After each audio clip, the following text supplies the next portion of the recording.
며칠 전 방위사업청이 노후화된 공격 헬기를 대체할 한국형 소형 무장 헬기 양산 계획안을 심의 의결했다고 발표했습니다. 현재 한국의 노후화된 무장 헬기로는 MD-500 디펜더와 H-1S 슈퍼코브라 같은 헬기가 있는데요.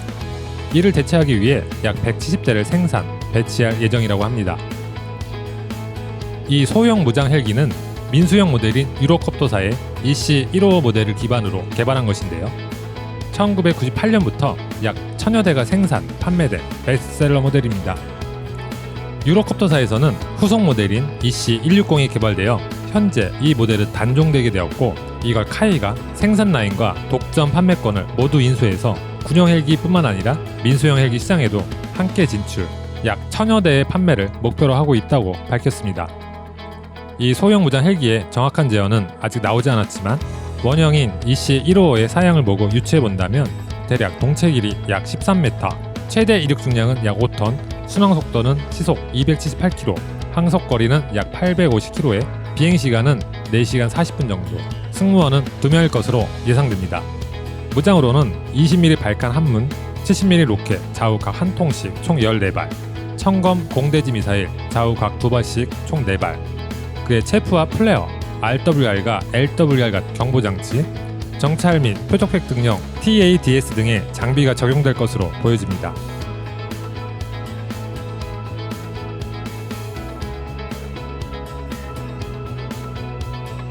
우리나라 군대에 헬기가 처음 도입된 시기가 언제인지 혹시 아시나요? 네, 바로 1963년입니다.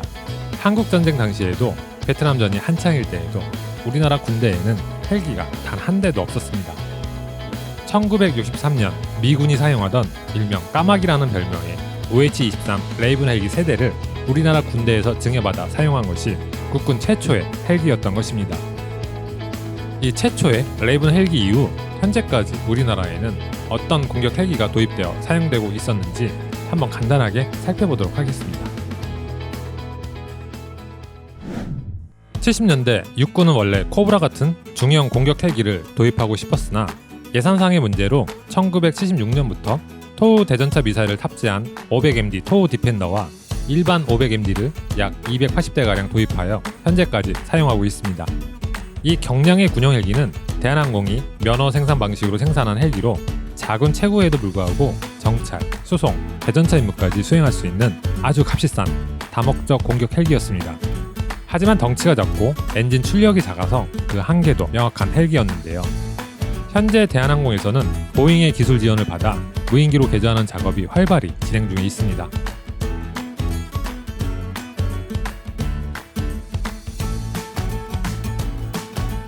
코브라 공격 헬기는 베트남전에서 맹활약한 최초의 진정한 공격 헬기입니다.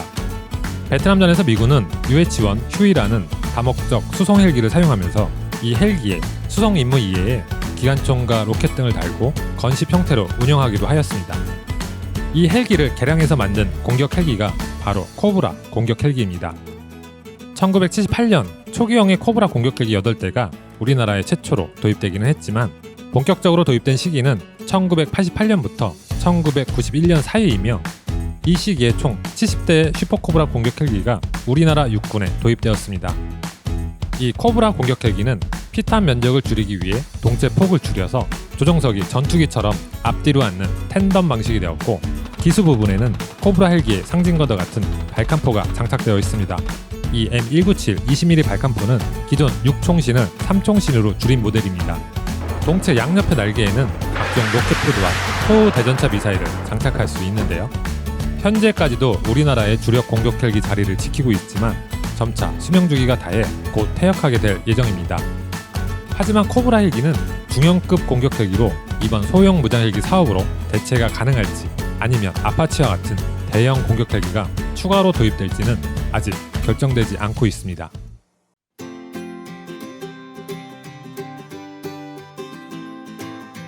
북한의 방사포와 공기부양정, 전차 등을 상대하기 위한 대형 공격 헬기 도입 사업으로 아파치 가디언 2개 대대 총 36대가 도입되었으며 2016년에 초기 물량이 한국에 들어오게 되었습니다. 이때 도입된 모델은 기존 아파치 D 모델이 아닌 최신형 E 모델로 가격도 최초 협상 당시에 대당 1000억 이상에서 약 500억 원으로 절반도 안 되는 가격으로 도입되게 되었는데요. 2017년 1월에 36대 모두 육군에 작전 배치가 완료되었습니다. 아파치 공격 헬기 하면 떠오르는 게 두 가지가 있는데요. 바로 아파치의 상징과도 같은 메인 로터 위에 달려있는 롱보우 레이더와 전차킬러 헬파이어 미사일입니다. 우선 아파치 롱보우 레이더는 밀리파를 사용하여 해상도가 우수하고 약 8km 거리에서 천여 개의 물체 중 가장 위험하다고 판단되는 물체 128개를 골라내서 이 중 공격 가능 대상 16개를 뽑아 조종사에게 자동으로 알려주는데 이 모든 과정이 30초밖에 걸리지 않는다고 합니다. 그리고 헬파이어 미사일은 마하 1.3의 속도와 8km의 사정거리를 가진 반능동 레이저 유도 미사일로 헬파이어 미사일 한 발에 전차 한 대라는 말이 있을 정도로 탱크 킬러로 잘 알려진 미사일입니다. 아파치 공격 헬기는 동시에 16개의 목표물에 이 헬파이어 미사일을 유도할 수 있습니다. 또한 최신 아파치 가디언 모델은 세대의 무인 드론을 운영할 수 있으며 신형 블레이드와 2000마력으로 늘어난 TH700-701D 엔진을 장착해서 기동성이 향상되었습니다. 2021년 3월 31일 방위사업추진위원회에서 아파치급 대형 공격 헬기 2차 도입 사업 기본 전략이 심의 의결되었으며 2022년부터 28년까지 36대 도입에 약 3조 원이 투입될 예정입니다. 70년대 중반까지 단 한 대의 공격 헬기도 가지고 있지 못했던 한국이 이제는 세계 최고 최신 공격 헬기인 아파치 가디언을 운영하면서 자체적으로 소형 무장 헬기를 생산해 배치를 준비하고 있다고 하는 건데요. 이라크 전쟁에서 지상 작전 부대의 가장 많은 문의가 언제 공격 헬기가 지원을 오는가 였다고 합니다. 미군은 현재 FVL이라는 수직 이착륙기 도입 사업을 진행하고 있는데요.